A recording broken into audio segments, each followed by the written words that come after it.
Hello నమస్తే ఆహార ప్రియులకి స్వాగతం సుస్వాగతం. రసం పౌడర్ ఎప్పుడు మనం బయట కొంటుంటాం కదా, ఈసారి ఇంట్లోనే ఈజీగా ఎలా ప్రిపేర్ చేయాలో మీకు చూపిస్తాను ఈ వీడియోలో.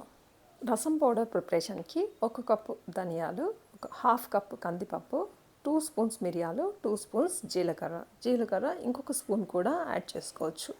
స్టవ్ మీద మీడియం ఫ్లేమ్లో కడాయిని ఉంచి అన్ని ఇంగ్రీడియంట్స్ని వేపుకోవాలి. ముందుగా కందిపప్పును యాడ్ చేసి కొంచెం సేపు వేపుకోవాలి. 1 మినిట్ వేగితే సరిపోతుంది.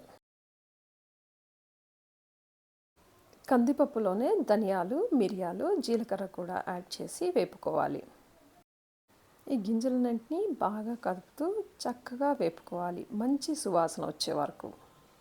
ఈ పౌడర్ రసంలో వేసినప్పుడు కూడా అంతే సువాసనతో చాలా టేస్ట్గా ఉంటుంది. గింజలన్నీ చక్కగా వేగిపోయాయి. స్టవ్ ఆఫ్ చేసి చల్లారనివ్వాలి.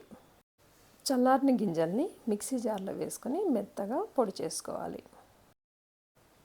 ఇలా ఫైన్ పౌడర్ లాగా ఉంటే సరిపోతుంది. రసం పౌడర్ని గ్లాస్ జార్లోకి తీసుకుని స్టోర్ చేసుకోవాలి. ఎక్కువ రోజులు నిలువ ఉంటుంది, ప్లస్ ఫ్రెష్గా కూడా ఉంటుంది.